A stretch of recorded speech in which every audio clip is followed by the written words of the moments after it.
6:02 p.m.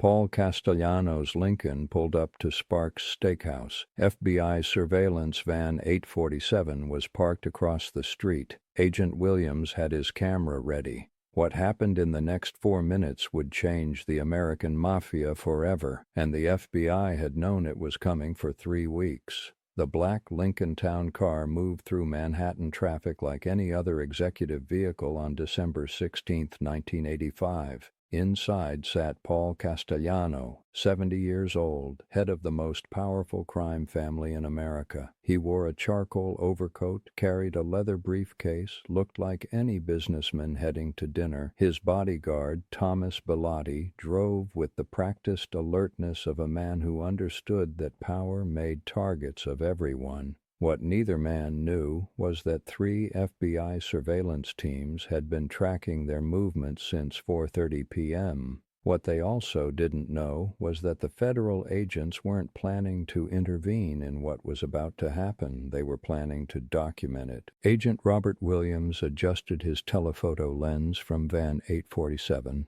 The decision had been made 3 floors above him 3 weeks earlier in a conference room that smelled like coffee and institutional disinfectant.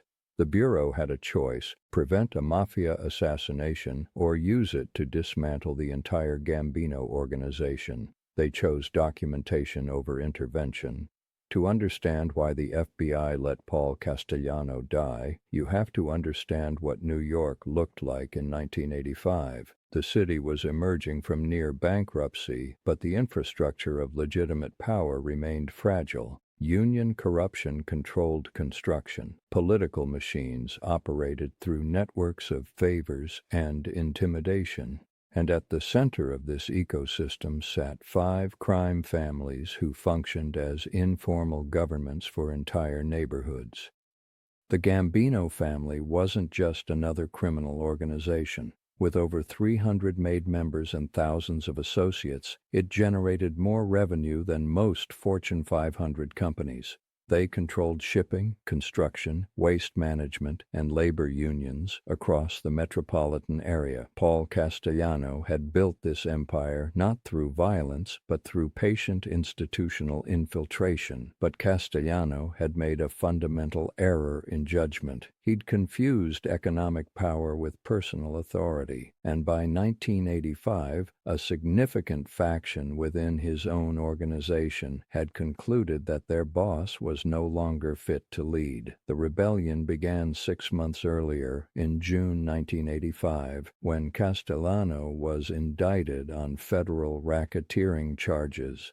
The indictment wasn't devastating by itself. Castellano had survived legal challenges before, but this time he made a strategic mistake that would cost him everything. He began distancing himself from the family's traditional power base. Castellano moved his operations to a Staten Island mansion far from the social clubs and restaurants where real mafia business was conducted. He surrounded himself with white-collar associates and legitimate businessmen. He stopped attending family meetings, stopped making personal appearances in neighborhoods where his presence had once been expected. Most critically, he began discussing cooperation with federal authorities. Not formal cooperation, but something almost as dangerous in mafia culture: the possibility of negotiated surrender. John Gotti saw the opportunity immediately. At 45 years old, Gotti was a capo in the Gambino family, but his influence extended far beyond his official rank. He controlled the family's most profitable rackets in Queens and Manhattan. More importantly, he controlled something Castellano had lost: the loyalty of the street-level soldiers who did the family's actual work.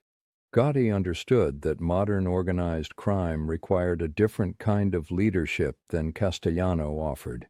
The old boss thought like a CEO, making decisions based on profit margins and risk assessment. But Gotti recognized that the family's real power came from its ability to command fear and respect in neighborhoods where legitimate authority had failed. The planning began in July 1985. Gotti needed Castellano dead. But he also needed the assassination to look like something other than an internal power grab. He needed it to appear as though the family was defending itself against an external threat. Salvatore "Sammy the Bull" Gravano became Gotti's most crucial ally in this effort. Gravano was underboss in the family, technically Castellano's second-in-command, but his loyalty had been shifting toward Gotti for months. Gravano brought strategic thinking and operational expertise that complemented Gotti's natural charisma. Together, they constructed a narrative that would justify the assassination. Castellano was preparing to cooperate with federal authorities to save himself, betraying family members who had remained loyal. Whether this was entirely true didn't matter. What mattered was that it provided a framework that other family members could accept. The FBI learned about the assassination plot on November 24, 1985.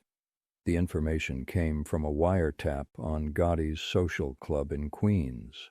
Agent Williams heard Gotti and Gravano discussing the solution to our problem in terms that left little doubt about their intentions. The Bureau faced an impossible choice.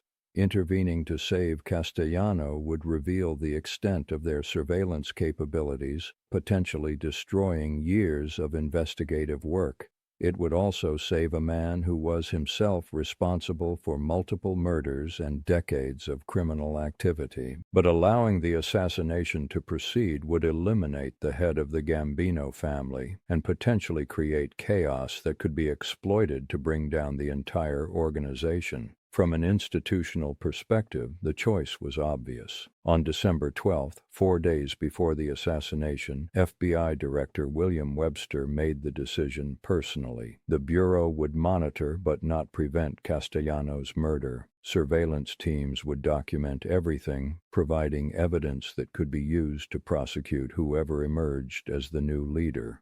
The location was chosen carefully. Sparks Steakhouse on East 46th Street offered multiple escape routes and enough foot traffic to provide cover for the assassins. More importantly, it was a restaurant where Castellano felt safe, a place he'd eaten dozens of times without incident. Gotti positioned himself 2 blocks away, close enough to observe but far enough to maintain plausible deniability. 4 shooters waited in the crowd of Christmas shoppers and commuters. They wore identical winter coats and fur hats that would make identification difficult. At 5:25 p.m., Castellano called Sparks to confirm his reservation. The restaurant manager, unaware that he was speaking to a man with less than an hour to live, confirmed that everything was ready. At 5:58 p.m., Castellano's Lincoln turned onto 46th Street. Thomas Bellotti drove slowly, scanning for threats in the crowded evening traffic. Both men had survived assassination attempts before. They understood the importance of vigilance. At 6:02 p.m., the Lincoln stopped in front of Sparks Steakhouse. What happened next took 47 seconds. Agent Williams captured it all through his telephoto lens, frame by frame, creating a visual record that would become evidence in multiple prosecutions. Castellano stepped out of the Lincoln. He straightened his overcoat, looked around briefly, then began walking toward the restaurant entrance. Bellotti locked the car and fell into step beside him. The first shooter approached from the left, the second from the right. 2 more closed in from behind. Their movement was coordinated, professional, final. 6 shots. Castellano fell on the sidewalk outside Sparks, his briefcase spilling papers onto the concrete.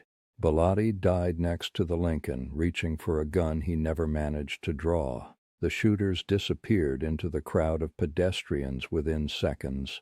No one stopped them. No one pursued them. In 47 seconds, the leadership of America's most powerful crime family had been eliminated. Agent Williams continued photographing until the police arrived. His images would later become exhibits in federal court. Castellano's body, Bellotti's blood, the scattered papers, the Lincoln still running with its door open. 2 blocks away, John Gotti started his car and drove home to Queens. He'd just become the most powerful mobster in America. The FBI had the photographs to prove it. Within 24 hours, Gotti called a meeting of Gambino family captains. The message was simple. Castellano had betrayed the family by considering cooperation with federal authorities. His elimination had been necessary to preserve the organization's integrity. Most family members accepted this explanation because they had no choice. Gotti now controlled the family's most profitable operations and had eliminated the only man with enough authority to challenge him. But the FBI's decision to document rather than prevent the assassination created an immediate problem for Gotti. Every move he made as the new boss was captured by surveillance teams who now knew exactly how he'd gained power. The photographs from December 16th became the foundation for a federal investigation that would last 6 years and ultimately destroy the Gambino family more completely than any previous law enforcement effort. Gotti had won a battle for leadership, but he'd lost a war for survival. By allowing Paul Castellano to die, the FBI had turned John Gotti into exactly what they needed: a visible, traceable target whose every decision could be monitored and recorded. Castellano had been careful, distant, difficult to prosecute. Gotti was public, accessible, and ultimately vulnerable. The surveillance van drove away from Sparks Steakhouse at 7:15 p.m., carrying photographs that would help convict the man who'd just become America's most famous gangster. Justice moved slowly, but it moved with absolute certainty. December 16, 1985, 4 minutes that changed everything. One decision that created a dynasty and guaranteed its destruction.